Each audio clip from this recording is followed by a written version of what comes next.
जय हिंद दोस्तों, मैं एसपी सर आप सभी मित्रों का सदाशिव कोचिंग क्लासेस के यूट्यूब चैनल पर हार्दिक स्वागत करता हूं। दोस्तों DElEd BTC first semester complete mathematics section के अंतर्गत दोस्तों चैप्टर फर्स्ट संख्या तथा संख्यांक का बोध अंकों का ज्ञान स्थानीय मान चल रहा है, जिसके अंतर्गत दोस्तों आप सभी मित्रों ने अभी तक लेक्चर 3 तक का अध्ययन कर लिया है। यानी दोस्तों आज की क्लास में लेक्चर कौन सा होगा? चौथा होगा। दोस्तों आज की क्लास में आप सभी मित्र संख्याओं के प्रकार के बारे में जानेंगे।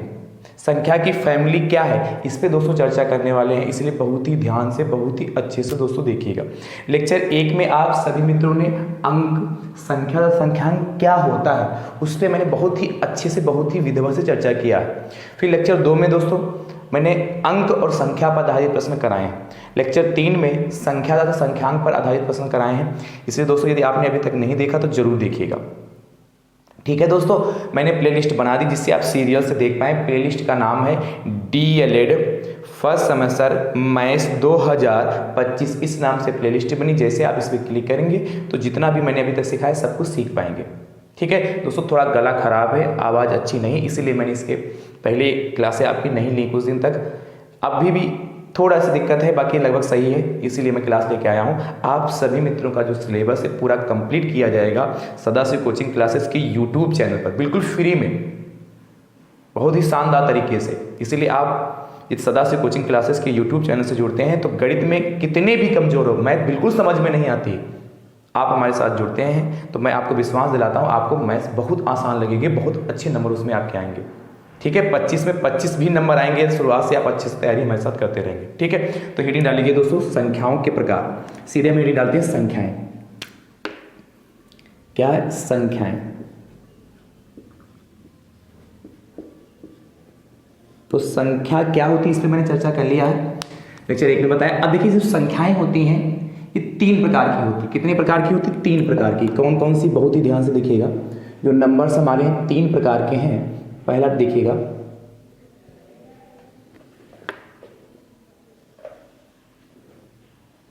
पहला, दूसरा और तीसरा। अब देखिएगा जो संख्या मैंने कितनी प्रकार की बताई, इसकी क्या 3 प्रकार है।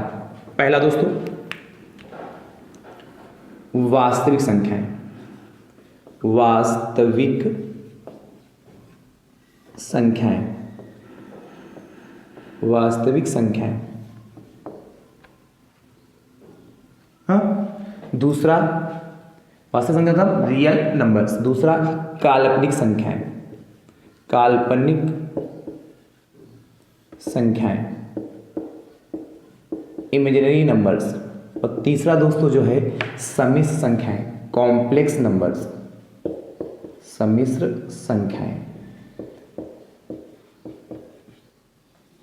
ठीक है, ये संख्याएं 3 प्रकार की होती हैं। इनके फैमिली में कितने? 3 लोग हैं। क्या पहला कौन सा? वास्तविक संख्याएं, दूसरा कौन सा? काल्पनिक संख्याएं, तीसरा कौन सा? सम्मिश्र संख्याएं। तो हम सबसे पहले जानते हैं वास्तविक संख्याएं, रियल नंबर्स क्या होते हैं। बहुत ध्यान से देखिएगा, एग्जाम्पल के माध्यम से देखिए। ये नंबर लाइन जानते हैं, ये 0 हो गया। इधर क्या चलते हैं? +1, +2, फिर क्या +3, ऐसे कहाँ तक जाते हैं? इन्फिनिटी तक जाते हैं इधर। और इधर क्या? -1, -2, फिर -3, और इधर भी कहाँ तक जाते हैं? इन्फिनिटी तक जाते हैं ऐसे। ये हो गया। और जैसे कि √2 हो गया, √3 हो गया। हाँ, और भी हो जाएंगे, जैसे कि 5/2 हो गया। ठीक है, 1/3 हो गया, माइनस का 1 5/7 हो गया, 2.5 हो गया, 3.6 हो गया। ठीक है, ये सभी संख्याएं क्या कहलाती है? वास्तविक संख्याएं कहलाती है, रियल नंबर्स कहलाती है। बात समझ में आया कि नहीं? कि सभी धनात्मक संख्याएं, सभी ऋणात्मक संख्याएं, शून्य, इस और क्या जो अपरिमेय संख्याएं हैं जिनका ठीक ठाक वर्गमूल नहीं निकलता है, और ये भिन्न संख्याएं, दशमलव संख्याएं, सभी वास्तविक संख्याएं में आती हैं। तो काल्पनिक संख्याएं क्या होती हैं? देखिए काल्पनिक संख्याओं को भी बहुत ध्यान से समझिएगा। जैसे लिखा हो √-2 या √4 लिखा हो। जैसे √4 लिखा तो आप जानते हैं इसका मतलब है कि 4 का वर्गमूल, तो आप जानते हैं 4 का वर्गमूल 2 होगा। और यदि यहीं पर लिख दें √-4, अब इसका वर्गमूल आप नहीं निकाल सकते, ये काल्पनिक सिर्फ कल्पना में ही हो सकता है, कैलकुलेशन में सिर्फ कल्पना में होगा। जैसे लिखा होता क्या √-4, इसका मैंने कहा कि आप -2 नहीं ले सकते हैं। तो इसके लिए दोस्तों एक जुगाड़ बनाया गया। क्या जुगाड़ बनाया गया कि रूट के अंदर यदि -1 है, इसको हम आई से रिप्रेजेंट करते हैं, किससे? आई से प्रदर्शित करते हैं, इसको आयोटा कहते हैं। क्या कहते हैं? आयोटा। यानी कि √-1 है, इसके प्लेस पर हम आई लिखते हैं, इसको आयोटा कहते हैं। क्या कहते हैं भैया? आयोटा कहते हैं। अब √4 का जो 4 इसका वर्गमूल 2 हो जाएगा, पर √-4 का वर्गमूल -2 नहीं होगा, तो फिर क्या होगा? देखिए इसको हम कैसे लिखेंगे। जैसे 4 लिखा है तो इसको हम इस तरीके से लिख सकते हैं, ध्यान सुनिएगा, 4 इंटू -1। अब 4 और इंटू 1 करेंगे तो 4 एकम 4 होगा, यहाँ प्लस या माइनस तो यही तो रहेगा, इसको लिख सकते कि नहीं सकते? ध्यान से देखिएगा, इसको अलग कर लें तो √4 हो जाएगा और इंटू कितना? √-1 हो जाएगा। तो 4 का आप जानते हैं √4 का मतलब 2, 4 का वर्गमूल 2 होता है और √-1 की वैल्यू कितनी? आई होती। यानी कि माइनस का √4 का यदि हम वर्गमूल -4 का वर्गमूल निकालते हैं तो माइनस का 4 का वर्गमूल 2i होगा। कितना? 2i होगा। बात समझ पाए कि नहीं समझ पाए? यानी कि यदि यहाँ से हम -4 का निकालते हैं, वर्गमूल कितना आएगा? कितना आएगा? 2i। कैसे किया मैंने? इसको क्या किया? 4 इंटू -1 लिखा और फिर इसको तोड़ दिया, 4 इंटू कितना? -1 में अलग अलग कर सकते हैं और आप जानते हैं 4 का 2 होता है और √-1 की वैल्यू कितनी? आई। यानी कि हम कह सकते हैं √-4 का जो वर्गमूल होगा कितना? 2i होगा। इसीलिए काल्पनिक मतलब ऋणात्मक संख्याओं का यदि हम वर्गमूल निकालेंगे, क्या ऋणात्मक संख्याओं का यदि वर्गमूल निकालेंगे तो हमें क्या? काल्पनिक संख्याएं मिलेंगी। बात समझ पा रही है? समझ पाएंगे? और या हम ऋणात्मक संख्या जैसे इनका वर्गमूल करेंगे, कितना? -4 का वर्गमूल निकाला तो क्या? 2i आ रहा, आई में आ रहा है। जैसे लिखा होता इसे √4 हो, तो यदि हम इसका वर्ग करें तो आपको पता है √-4 का वर्ग करेंगे कितना आएगा? ये √2 ये कैंसिल हो जाएगा तो खाली -4 ही तो आएगा। मतलब यदि हम ऋणात्मक संख्या का वर्गमूल दे रखा, उसका यदि हम स्क्वायर करते हैं तो माइनस में संख्या प्राप्त होती है। और जैसे खाली यही होता √4 का स्क्वायर करते तो आप खाली 4 आ जाता। तो ये माइनस में जो संख्याएं प्राप्त हो रही है, बात समझ पाए कि नहीं समझ पा रहे हैं? तो ये हमारी कैसी कहलाएंगी? काल्पनिक संख्याएं कहलाएंगी। ठीक है, इसी प्रकार से √-16 होगा तो कितना हो जाएगा? कितना? 4i आएगा कि नहीं आएगा? 4i। समझ पाए कैसे आया भाई? √-16 है तो 4i कैसे आएगा? इसको हम क्या लिख सकते हैं? 16 इंटू -1, और आपको पता है √16 हो गया और -1 को कितना? √-1 हो गया, तो √16 का मतलब 4 हो गया और -1 i हो गया, इसलिए √-16 है कितना? 4। तो ये हमारी कैसी संख्या कहलाएंगी? काल्पनिक संख्या कहलाएंगी। ठीक है, रियल नंबर्स और क्या? इमेजिनरी नंबर्स में। अब हम बात करते हैं समी संख्याएं। तो समी संख्याएं क्या होती हैं? वे संख्याएं जो वास्तविक संख्याएं तथा काल्पनिक संख्याएं दोनों से मिलकर बनी होती हैं। वे संख्याएं जो वास्तविक संख्याएं तथा काल्पनिक संख्याओं से मिलकर बनी होती समी संख्याएं कहलाती है। यदि आपके पास इंटर में मैथ रही होगी तो आपने समी संख्याएं कॉम्प्लेक्स नंबर्स पढ़े होंगे। यानी जैसे लिखा हो 3 + 2i, और आप जानते हैं 3 कैसा है हमारा? 3 तो यहाँ पर कैसी है हमारा? रियल नंबर से वास्तविक संख्या है, पर 2i हो, अब मैंने कहा i लगते ही क्या हो गया? काल्पनिक संख्या होगी। तो 3 + 2i ये हमारा क्या? 3 हमारा यहाँ पर रियल नंबर हो गया और 2i हमारा मतलब यहाँ पर i लग गया, तो इधर वाला पार्ट कैसा हो गया? हमारा इमेजिनरी नंबर हो गया। यानी कि वे संख्याएं जो वास्तविक संख्याएं तथा काल्पनिक संख्याओं से मिलकर बनी होती सभी संख्याएं कहलाती हैं। और एग्जाम्पल ले सकते हैं, जैसे लिखा हो 5 - i, तो ये भी हमारी कैसा हो जाएगा? समी संख्याएं हो जाएंगी। क्लियर हो गए? तो आपने समझा वास्तविक संख्याएं, काल्पनिक संख्याएं और समी संख्या, ये संख्या के प्रकार, ये 3 इसके बच्चे हो गए। बात समझ पाए कि नहीं? आपके सिलेबस में सिर्फ वास्तविक संख्याएं क्या? रियल नंबर्स हैं, तो आपको सिर्फ सीखना है रियल नंबर्स। अब रियल नंबर्स की फैमिली के बारे में चर्चा करेंगे। यहाँ तो आपने संख्याओं के बारे में जान लिया, संख्याओं के प्रकार के बारे में जान लिया, 3 प्रकार की संख्याएं होती हैं। अब इसके भी भाई बच्चे होंगे, इनका भी फैमिली आगे बढ़ेगी। तो जो वास्तविक संख्याएं हैं यही आपके सिलेबस में, इसी को आपको सीखना है। इतना नोट कर लीजिए, फिर हम वास्तविक संख्याएं हेडिंग डलाते हैं और इसकी फैमिली के बारे में चर्चा करते हैं। हो गया? नोट कर लिया? अब हेडिंग डाल लीजिए वास्तविक संख्याएं, इसको रब कर दें।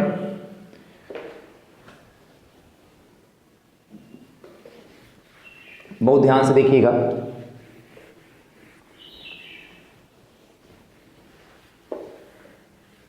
तो हेडिंग क्या डालें? वास्तविक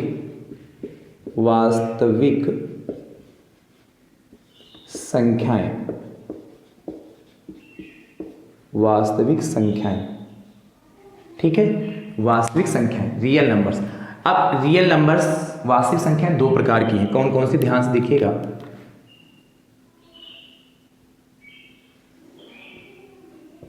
पहला टाइप और दूसरा टाइप। पहले टाइप में है वास्तविक संख्या, तो आप जान चुके हैं ना, परिमेय संख्याएं,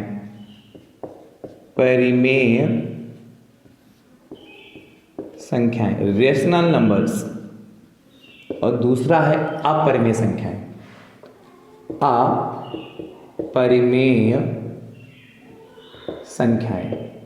इरेशनल नंबर्स। तो परिमेय संख्याएं और अपरिमेय संख्याएं क्या होती, इनको बहुत ध्यान से सुनिए। हर संख्याओं की जो भी प्रकार है, सभी से प्रश्न बन सकते हैं। तो परिमेय संख्याएं किससे कहते हैं, इनको बहुत ही ध्यान से सुनिएगा। ऐसी संख्याएं जिन्हें हम क्या P/Q के फॉर्म में लिख सकते हैं, ऐसी संख्याएं जिन्हें हम P/Q के फॉर्म में लिख सकते हैं, और जहां Q does not equal to 0 होता है। मतलब P/Q क्या मतलब, P मतलब अंश और Q मतलब हर, मतलब वे संख्या जिन्हें अंश बटे हर के रूप में लिख सकते हैं, परंतु हर, Q मतलब क्या, हर कभी भी 0 नहीं होगा। और P और Q कैसी होंगी, पूर्णांक संख्याएं होंगी, ये कभी भी हर 0 नहीं होगा। जैसे कि एग्जाम्पल के तौर पर देखिएगा, जैसे लिखा हो परिमेय संख्या, जैसे ये तो होगा, जैसे ये संख्या नंबर लाइन भी बना दी, 0 +1, फिर इधर क्या +2 +3, ऐसे कहाँ तक जाएगा, इन्फिनिटी तक जाएगा, प्लस इन्फिनिटी तक। इधर -1, फिर -2, फिर -3, कहाँ तक, इन्फिनिटी तक, -इन्फिनिटी तक जाएगा। ये P/Q। अब देखिए, ये तो एग्जाम्पल होगा। जैसे ये आप कहेंगे सर ये कैसे, देखिए P/Q जैसे 2 लिखा है, 2, और अपान में इसके हम क्या 1 लिख सकते हैं कि नहीं। तो अंश में तो कितना है हमारा, 2 है, और हर में 1 मान सकते हैं। किसी भी संख्या की बात कर लें, जैसे लिखा 0, तो 0/1। अब देखिए अंश में तो 0 हो सकता है, परंतु हर में 0 नहीं होगा। तो 0/1 यानी कि 0 भी हमारी क्या होगी, परिमेय संख्या होगी। 0 भी हमारी परिमेय संख्या है, यानी कि 0/1 भी हमारी परिमेय संख्या है। बात समझ पाए कि नहीं समझ पाए।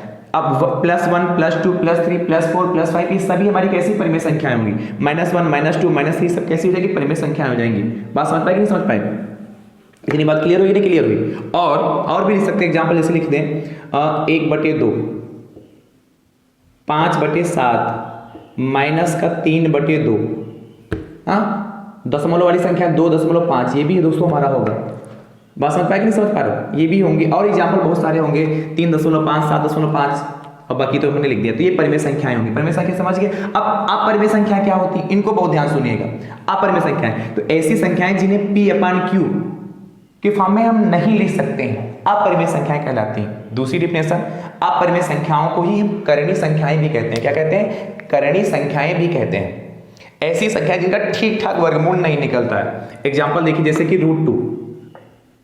अब √2, यदि हम √2 का वर्गमूल इसके निकालें तो 1.41, और ऐसे और भी आगे संख्याएं आती रहेंगी। √3, तो √3 का कितना होता है, 1.7321, ऐसे और भी संख्याएं हमारी आगे आती रहेंगी, भाग कर निकालते रहेंगे जब वर्गमूल निकालेंगे। तो क्या ऐसी संख्या जिनका ठीक ठाक वर्गमूल नहीं, मतलब एग्जैक्ट नंबर नहीं प्राप्त होता, पूर्णांक संख्या नहीं प्राप्त होती, तो √2 हो गया, √3 हो गया, √5 हो गया, और √7 हो गया, और क्या √9 हो गया। अच्छा √9 देखिए परिमेय होगा कि अपरिमेय होगा, तो देखेंगे √9 क्या परिमेय होगा, क्योंकि √9 है, यानी कि 9 का जो वर्गमूल वो 3 होगा, और तो 3 एक हमारी कैसी पूर्णांक संख्या है, इंटीजर्स है हमारा। तो 3 तो एक एग्जैक्ट नंबर, हमने कहा ठीक ठाक नहीं, मतलब 2 का यदि वर्गमूल निकालेंगे तो ठीक ठाक संख्या नहीं मिलेगी हमें, पर यहाँ तो ठीक ठाक मतलब पूर्णांक संख्या मिल रही, ठीक ठाक मतलब पूर्णांक संख्या नहीं मिलेगी। तो √9 लिखा होगा तो √9 हमारी परिमेय संख्या है, √4 लिखा होगा तो हमारी परिमेय संख्या है। बात समझ पाएगा नहीं। और इसमें इसको शामिल कर लीजिए पाई भी हमारी अपरिमेय संख्या। पाई की वैल्यू क्या होती है, 22/7। पाई की वैल्यू क्या होती है, 22/7। तो इसका जो आंकिक मान होता है वह हमारा परिमेय संख्या होता है। कैलकुलेशन को आसान करने के लिए, प्रश्नों को सॉल्व करने के लिए 22/7 यूज किया गया पाई का मान। तो ये हमारी परिमेय संख्या होगी, परंतु पाई हमारी परिमेय संख्या नहीं होगी। क्या 2.5 लिखा था, कोई भी लिख लो यहाँ पर। और जैसे लिखा हो 6.321597 ऐसे अनंत तक ऐसी संख्या लिखी, और ये रिपीट होता है, मतलब अशांत जो अशांत आवर्ती जो संख्याएं होती हैं, मतलब 6.3215971354, मतलब कोई भी पैटर्न सेम ना हो। जैसे 3.333 ऐसे लिखा है और बार बार 3 आ रहा है, यानी कि इसको 3 बार ऐसे लिख सकते हैं। तो ये तो हमारी परिमेय संख्या हो जाएगी, परंतु ये हमारी क्या, जब कोई नंबर आगे रिपीट नहीं हो रहा हो, 6.321597 ऐसे करके होगा, तो वो हमारी कैसे कहलाएंगी, अपरिमेय संख्याएं कहलाएंगी। तो ध्यान रखिएगा, पाई और ये वाला विशेष का ध्यान रखिएगा। अब भैया जो परिमेय संख्याएं हैं ये 2 प्रकार की होती, इनके भी फैमिली है, इनका भी आगे परिवार बढ़ा, और जो परिमेय संख्याएं होती हैं इनको 2 टाइप से बांटा गया। पहला टाइप देखिएगा बहुत ध्यान से, पहले टाइप की हम बात करते हैं, बहुत ध्यान से देखिएगा। और अपरिमेय संख्याओं का परिवार वहीं पे खत्म हो गया, वहीं पे समाप्त। पूर्णांक संख्याएं, पूर्णांक इंटीजर्स, और यहां दशमलव संख्याएं लिख सकते हैं, दशमलव संख्याएं या डेसिमल नंबर्स, यहां पर भिन्न भी ले सकते हैं, या आप 3 भी कह सकते हैं। परिमेय संख्याओं को 3 भागों में पूर्णांक कह सकते हैं, दशमलव संख्याएं, और भिन्न भी एक पार्ट चाहो तो इसमें भिन्न भी बढ़ा सकते हो, क्योंकि भिन्न में भी तो होता है कि नहीं होता है। तो दशमलव संख्या में भाई 5/7 1/2 भाग करोगे तो भिन्न दशमलव में ही आएगा। तो आप पूर्णांक संख्या, दशमलव संख्या भिन्न भी कह सकते हैं, वैसे 2 रखते हैं। चलिए अब आपको पूर्णांक तो क्या होते हैं, इंटीजर। अब देखिए पूर्णांक, देखिए ध्यान से, ध्यान सुनते रहिएगा। ये 0 इधर +1 +2 +3, और ये कहाँ तक जाएगा, इन्फिनिटी तक, प्लस इन्फिनिटी तक। इधर -1 -2 -3, और कहाँ तक जाएगा, माइनस इन्फिनिटी तक। तो अनंत संख्या, ये हमारी क्या पूर्णांक संख्या कहलाएंगे। तो पूर्णांक संख्या की डिफिनेशन क्या लिखेंगे, पूर्णांक इंटीजर यानी कि सभी धनात्मक संख्याएं, सभी ऋणात्मक संख्याएं और शून्य सहित सभी धनात्मक संख्याएं तथा सभी ऋणात्मक संख्याओं को पूर्णांक संख्याएं कहते हैं। डिफिनेशन चाहो तो मैं साथ में बोल भी रहा हूं, क्या, शून्य सहित सभी धनात्मक संख्याएं तथा ऋणात्मक संख्याओं को पूर्णांक संख्याएं कहते हैं। यानी कि 0 हमारी कैसी पूर्णांक संख्या है, 0 हमारी कैसी परिमेय संख्या भी है, समझ पाएंगे, समझ पा रहे। 2 हमारी कैसी पूर्णांक संख्या, 20 हमारी कैसी होगी, पूर्णांक संख्या होगी, माइनस की 20 हमारी कैसी होगी, पूर्णांक संख्या होगी। और दशमलव संख्याएं तो आप जानते हैं क्या, डेसिमल नंबर, जैसे 2.3 5.67 8.9, ठीक है, ऐसे 1.257, इस तरीके से हम लिख सकते हैं। ये दशमलव संख्या भिन्न में होंगी तो फिर इस तरीके से भी लिख सकते हैं। इतनी बात क्लियर हो गई, कोई दिक्कत तो नहीं, यहां तक समझ गए। ये हमारी पूर्णांक संख्या होंगी। अब भैया पूर्णांक संख्याओं की भी फैमिली है। अच्छा, पूर्णांक संख्याओं के भी दो बच्चे हैं, कौन कौन से, देखिए पूर्णांक संख्याओं को भी 2 भागों में बांटा गया है, बहुत ध्यान से देखिएगा। पहला भैया जो हमारे पास भाग है वो प्राकृतिक संख्याएं, कौन सा, प्राकृतिक संख्याएं, नेचुरल नंबर्स, प्राकृतिक संख्याएं। और दूसरा दोस्तों हमारी पूर्ण संख्या है, होल नंबर्स। दूसरा क्या है, होल नंबर्स। अब ध्यान से देखेंगे, प्राकृतिक संख्या मतलब नेचुरल नंबर्स क्या होते हैं, और पूर्ण संख्या मतलब होल नंबर्स क्या होते हैं। तो जिनके द्वारा वस्तुओं को गिना जा सकता है, मतलब जैसे मैं पूछूं कितने मार्कर, तो आप बताएंगे 2 हैं, तो हम काउंट करके बताते हैं, तो वो संख्या हमारी प्राकृतिक संख्याएं कहलाती है। नेचुरल नंबर कहाँ से स्टार्ट होती है, 1 से। बहुत ध्यान से देखिएगा, 1, 2, 3, 4, 5, 6, ऐसे इन्फिनिटी तक, अनंत तक जाएंगे। ऐसे कहाँ तक जाएंगे, अनंत तक जाएंगे। 1 2 3 4 5 6 7 8 9 10 ऐसे पढ़ते रहिए, आप बुढ़ा जाएंगे, पर प्राकृतिक संख्याएं नेचुरल नंबर्स नहीं समाप्त होंगी। बात समझ पाएंगे, नहीं समझ पा रहे। तो प्राकृतिक संख्याएं क्या, जिनके द्वारा हम वस्तुओं को गिन सकते हैं, काउंट कर सकते हैं, वो हमारी प्राकृतिक संख्याएं कहलाती हैं। अब पूर्ण संख्या क्या कहलाती है, किसे कहते हैं, तो पूर्णांक संख्याओं में यदि हम प्राकृतिक संख्याओं में यदि हम 0 को सम्मिलित कर लें, यानी कि 0, 1, 2, 3, ऐसे कहाँ तक, इन्फिनिटी तक, ये भी इन्फिनिटी तक जाएंगी। अंतर क्या है, प्राकृतिक संख्याएं और पूर्णांक संख्याओं में अंतर क्या है। देखिए जो प्राकृतिक संख्या नेचुरल नंबर से वो 1 से स्टार्ट होते हैं, 1 2 3 एंड सो ऑन इन्फिनिटी तक, और जो पूर्ण संख्याएं हैं वो हमारी कहाँ से स्टार्ट होती हैं, 0 से स्टार्ट, 0 1 2 3 ऐसे पूछ सकता है। आपसे कह सकता है कि सबसे छोटी प्राकृतिक संख्या बताइए, तो सबसे छोटी प्राकृतिक संख्या क्या होगी? 1 होगी। और यदि आपसे पूछता सबसे छोटी पूर्ण संख्याएं बताएं, तो सबसे छोटी पूर्ण संख्या क्या होती? 0। ठीक है, सबसे छोटी प्राकृतिक संख्या 1, सबसे छोटी पूर्ण संख्या क्या होती है? 0 होती है।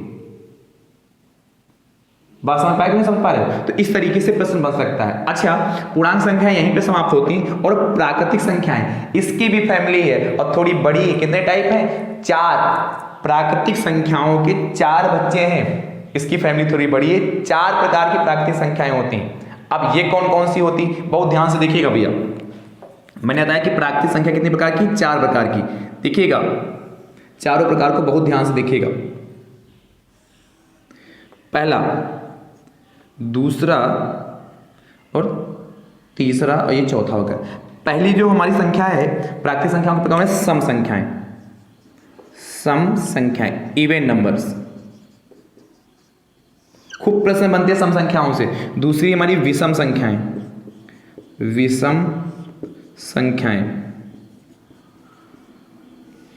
तीसरा भैया जो हमारा है भाज्य संख्याएं, भाज्य संख्याएं। और अंतिम मतलब कंपोजिट नंबर्स। और अंतिम जो हमारी संख्या का प्रकार है अभाज्य संख्याएं, अभाज्य संख्याएं, प्राइम नंबर्स। बहुत ध्यान से सुनिएगा, क्या प्राकृतिक संख्याएं 4 प्रकार की होती हैं? कौन कौन सी? सम संख्याएं, इवन नंबर्स, विषम संख्याएं, ऑड नंबर्स, भाज्य संख्याएं, कंपोजिट नंबर्स, और अभाज्य संख्याएं मतलब प्राइम नंबर्स। अब इनको बहुत ध्यान से सुनिए। सम संख्या, इवन नंबर्स सभी को पता होगा। क्या? वे संख्याएं जो 2 से विभाजित होती है, यानी कि भाग किया जाए तो 2 से वो संख्याएं पूर्णतया कट जाती हैं, डिवाइड हो जाती हैं। वे संख्याएं जो 2 से विभाजित होती हैं। विभाजित होने का मतलब क्या है? यदि उन संख्याओं को 2 से आप भाग करेंगे तो शेषफल 0 आएगा। शेषफल क्या आएगा? 0 आएगा। तो कहां से स्टार्ट होती है सब संख्याएं? जैसे 2। अब 2 को 2 से भाग करोगे तो शेषफल 0 आएगा कि नहीं? 2 हो गया, 4 हो गया, 6 हो गया, 8 हो गया, 10 हो गया, 12 हो गया। ऐसे कहां तक जाएंगी? इन्फिनिटी तक जाएंगी। कहां तक? इन्फिनिटी तक जाएंगी। अच्छा, विषम संख्याएं क्या होती? वे संख्याएं जो क्या 2 से विभाजित नहीं होती, 2 से पूर्णतया विभाजित नहीं होती हैं, क्या कहलाती है? विषम संख्याएं कहलाती है। मतलब सम संख्याएं 2 से पूर्णतया विभाजित होती हैं, मतलब भाग करेंगे तो शेषफल 0 मिलेंगे, परंतु विषम संख्याएं 2 से पूर्णतया विभाजित नहीं होती। जैसे कि 1, फिर उसके बाद 3, फिर उसके बाद 5, उसके बाद 7, और 7 के बाद 9 भी हमारी विषम संख्या है। भाई 2 से भाग करोगे क्या पूर्णतः विभाजित हो जाएगी? 9 के बाद 11, 11 के बाद 13, 13 के बाद 15। ऐसे दोस्तों क्या ये सारी हमारी कैसी संख्या है? विषम संख्या। ये भी कहाँ तक जाएंगी? इन्फिनिटी तक जाएंगी। तो ये हमारी विषम संख्या है। अब हम बात करते हैं भाज्य संख्याएं और अभाज्य संख्या। मोस्ट इंपॉर्टेंट दोनों टॉपिक हैं। तो भाज्य संख्याएं क्या होती है? ध्यान सुनिएगा, ऐसी संख्याएं जिनके 2 से अधिक गुणनखंड होते हैं। क्या?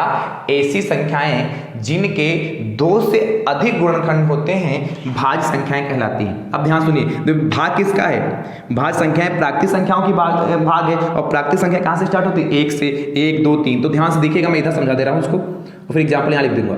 जैसे 1 है, और फिर 2 है, फिर 3 है, फिर 4 है, फिर 5 है, फिर 6 है, फिर 7 है, फिर 8। देखिए मैं सभी के बारे में चर्चा कर दे रहा हूं, इतनी संख्या ले रहा हूं, और 8 के बाद 9 भी लेता हूं। यहाँ पर इतनी संख्या लिया मैंने। अब भाज्य संख्या और अभाज्य संख्या, तो मैंने बताया भाज्य संख्याएं क्या होती हैं? वे संख्याएं जिनके 2 से अधिक गुणनखंड होते हैं भाज्य संख्याएं कहलाती हैं। और वे संख्याएं जिनके केवल 2 गुणनखंड होते हैं अभाज्य संख्याएं प्राइम नंबर्स कहलाता है। केवल 2 गुणनखंड हो, केवल मतलब एक तो संख्या स्वयं हो और एक एक हो। एक तो संख्या स्वयं हो और एक एक हो। तो हम जो 1 से लगाकर 9 तो संख्याएं मैंने लिखी हैं, जो अंक लिखे हैं, इनके दोस्तों हम क्या गुणनखंड निकालते हैं, मतलब किन किन संख्याओं से पूर्णतः डिवाइड होगा। तो देखिए 1 तो सिर्फ 1 से डिवाइड होगा, 2 1 से होगा, और किससे होगा? 2 से होगा। 3 1 से होगा और 3 से होगा। 4 देखिए यह 1 से डिवाइड होगा, 2 से डिवाइड होगा, और किससे होगा? 4 से होगा। 5 1 से होगा और 5 से होगा। 6 किससे होगा? 1 से होगा, 2 से होगा, 3 से होगा और 6 से डिवाइड होगा। डिवाइड होने का तो बात समझ रहे हो कि यदि आप 1 2 3 6 किसी से भाग करेंगे तो शेषफल 0 आएगा। 7 देखिए 1 से डिवाइड होगा और किससे? 7 से होगा। 8 1 से डिवाइड होगा, 2 से डिवाइड होगा, और 4 से डिवाइड होगा और 8 से डिवाइड होगा। और 9 देखिएगा, मैं 9 आगे लिख दे रहा हूँ यहाँ पर। 9 आप पाएंगे तो 9, चलिए एक 10 भी ले लेते हैं। तो 9 आप पाएंगे किससे डिवाइड होगा, ध्यान से देखिए। 9 1 से डिवाइड होगा, फिर किससे 3 से डिवाइड होगा, फिर सीधे 9 से डिवाइड। 10 1 से डिवाइड होगा, 2 से डिवाइड होगा, और 3 से तो होगा नहीं, 4 से भी नहीं होगा, 5 से होगा, और 5 के बाद सीधे 10 से होगा। अब देखिए डिफिनेशन जो परिभाषा के अनुसार आप इसमें से छाटिए 1 से लगाकर 10 तक। और भी आगे संख्याएं होंगी, कौन सी इसमें भाज्य संख्या है, कौन सी अभाज्य संख्या है, यहीं से कई सारे प्रश्न बनेंगे आपके। तो भाज्य संख्या माने क्या, ऐसी संख्याएं जिनके 2 से अधिक गुणनखंड होते हैं। तो आप देखिए 2 से अधिक गुणनखंड यहाँ पाएंगे।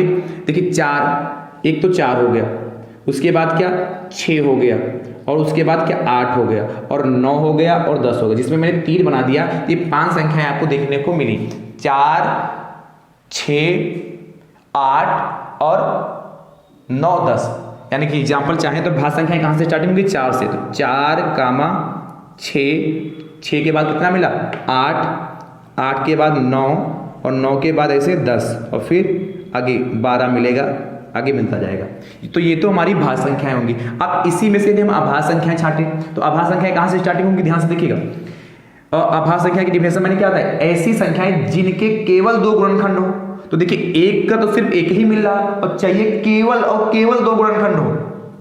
तो 2, देखिए 2 के 1 और 2 गुणनखंड है, एक तो संख्या स्वयं 2 है और एक 1 है, यानी कि अभाज्य संख्या कहां से स्टार्टिंग हुई, 2 से। 2 के बाद कहां से 3, 3 के बाद क्या मिलेगा, 3 के बाद क्या मिलेगा 5, 5 के बाद क्या मिलेगा 7, और 7 के बाद क्या, इसमें तो आगे लिखा है नहीं, और 7 के बाद क्या मिलेगा 11 मिलेगा, 11 के बाद 13। ये संख्याएं में क्या अभाज्य संख्या हो जाएंगी। अब देखिए यहां से भाज्य संख्याएं और अभाज्य संख्याओं से प्रश्न क्या बनता है, चलिए सम संख्याओं से भी देख लेते हैं। यदि आपसे पूछ ले, ध्यान से देखिएगा, आपसे क्या पूछ ले कि सबसे छोटी सम संख्या है, तो आप 2 बताएंगे। ठीक, ऑप्शन के अकॉर्डिंग आप बताएंगे। इसमें सबसे छोटी विषम संख्या है तो 1 बताएंगे। यहां से देखिए यहां कैसा प्रश्न बनता है कि भाज्य संख्या है, कि सबसे छोटी भाज्य संख्या, ध्यान सुनिएगा, सबसे छोटी भाज्य संख्या है तो आप क्या बताएंगे 4 बताएंगे। सबसे छोटी भाज्य संख्या 4। दूसरा प्रश्न बनता है सबसे छोटी सम भाज्य संख्या क्या है, तो 4 देखिए हमारी सम भी है और भाज्य है, तब भी 4 बताएंगे। या आपसे पूछे सबसे छोटी विषम अभाज्य संख्या क्या है, सबसे छोटी विषम पूछ रहा, मतलब ऑड नंबर्स होना चाहिए। तो 8 क्या, देखिए 4, 6 और 8 ये हमारी कैसी है, सम संख्याएं, इवन नंबर्स। पूछा क्या विषम संख्या, सबसे छोटी विषम संख्या क्या है, तो आप क्या बताएंगे 9। यहां क्या पूछेगा सबसे छोटी भाज्य संख्या क्या है, तो सबसे छोटी भाज्य संख्या 2। या सबसे छोटी सम भाज्य संख्या क्या है, तब भी आप बताएंगे 2। चाहे आपसे पूछे सबसे छोटी क्या अभाज्य संख्या पूछेगा तब भी आप 2 बताएंगे, और सबसे छोटी सम अभाज्य संख्या पूछेगा इवन नंबर, तब भी आप 2 बताएंगे। या आपसे पूछता है, अगला प्रश्न क्या पूछ सकता है, सबसे छोटी विषम अभाज्य संख्या क्या है, जहां 8 लगा है विषम, तो 2 तो हमारी सम है तो 3 बताएंगे। सबसे छोटी विषम अभाज्य संख्या क्या, 3 है। इतनी बात क्लियर हो गई। अच्छा 1 क्या है, चलिए इतना नोट करो फिर बताते हैं 1 क्या है। एक तो ना भाज्य में आया ना ही अभाज्य में आया, तो 1 क्या है, हो गया। अच्छा इधर भैया देख लीजिए, आपको सम संख्याएं नहीं दिख रही हैं, तो यहां सम संख्याएं लिखा है, देख लीजिए आपको सम संख्याएं नहीं दिख रही हैं, तो मैंने यहां पर सम संख्याएं लिखा। एग्जांपल में 2, 4, 6, 8 ऐसे लिखा है, एंड सो ऑन इन्फिनिटी तक। यहां सही कर लीजिएगा, देख लीजिएगा, लिख लीजिएगा। अच्छा तो मैंने क्या कहा, भाज्य संख्याएं और अभाज्य संख्याएं समझ गए क्या, वे संख्याएं जिनके 2 से अधिक गुणनखंड होते हैं भाज्य संख्याएं कहलाती हैं। अभाज्य संख्याएं वे संख्याएं जिनके केवल 2 गुणनखंड होते हैं अभाज्य संख्याएं कहलाती हैं। तो भाज्य मतलब कंपोजिट नंबर्स, और क्या प्राइम नंबर, समझ गए। अब हम बात करते हैं 1 क्या है, यहां पर इसको रब कर दें। तो दोस्तों 1 क्या है, 1 देखिए ना तो भाज्य और ना ही अभाज्य, तो ये प्रश्न खूब आपसे पूछ सकता है, खूब बनता है कि 1 क्या है। भाई 1 ना तो इसमें शामिल हो रहा ना इसमें शामिल हो रहा, क्योंकि कंडीशन ही है कि अभाज्य संख्या जिनके 2 से अधिक गुणनखंड होंगे वो भाज्य संख्या कंपोजिट नंबर्स कहलाएगा, और इसका तो केवल 1 ही गुणनखंड आ रहा है। और अभाज्य संख्या जिनके केवल 2 गुणनखंड हो, बात समझ पाए, समझ पा रहे हैं, जिनके केवल 2 गुणनखंड हो, तो इसका तो 1 ही आ रहा है। तो इसलिए 1 दोस्तों जो हमारी है, इसको लिख लीजिएगा नोट करके, ना तो भाज्य और ना ही अभाज्य। ना ही अभाज्य संख्या। ना तो भाज्य संख्या लिख लो भाई, और क्या बताएं, ना तो भाज्य संख्या तथा ना ही अभाज्य संख्या। एक ना तो भाज्य संख्या है और ना ही अभाज्य संख्या है, तो इसको ध्यान रखिएगा। तो ये दोस्तों आपने सीखा वास्तविक संख्याओं की फैमिली के बारे में जाना, वास्तविक संख्याओं के प्रकार। तो वास्तविक संख्या कितने प्रकार की, दो प्रकार की परिमेय संख्याएं, अपरिमेय संख्याएं। परिमेय संख्या कितने प्रकार की, दो प्रकार की, पूर्णांक संख्याएं, दशमलव संख्या या भिन्न संख्याएं भी इसमें सम्मिलित कर सकते थे। पूर्णांक संख्याएं दो प्रकार की, प्राकृतिक संख्याएं, पूर्ण संख्याएं। प्राकृतिक संख्या कितने प्रकार की, चार प्रकार की, सम संख्याएं, विषम संख्याएं, भाज्य संख्याएं, अभाज्य संख्याएं होंगी। तो ये संख्याओं की फैमिली के बारे में आपने आज जाना।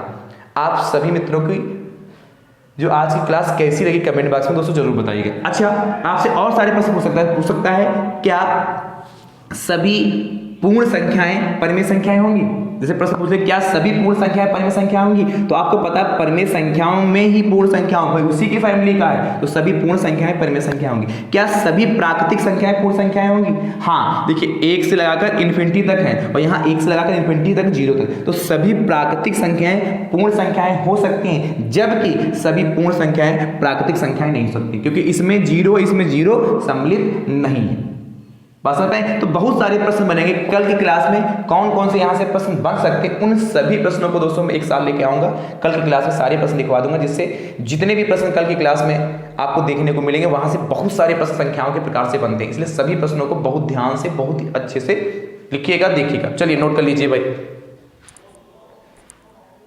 ठीक है। चलिए, तो आप सभी मित्र इस वीडियो को अपने अपने स्तर से जरूर शेयर कर दीजिए, जिससे यह वीडियो सभी मित्रों तक पहुंच सके। जैसे आप अपनी तैयारी शानदार तरीके से कर पा रहे हैं, वैसे आपके अदर मित्र भी तैयारी कर सकें, ठीक है। संख्या को दोस्तों जरूर बढ़ाइए, जितनी ज़्यादा संख्या होगी उतना मुझे सिखाने में और आपको सीखने में आनंद आने वाला है, ठीक है। शेयर जरूर करते रहिए। अब हमारी आपकी मुलाकात अगले क्लास में होगी, तब तक के लिए आप सभी मित्र स्वस्थ रहिए, मस्त रहिए, मुस्कुराते रहिए। थैंक यू सो मच दोस्तों।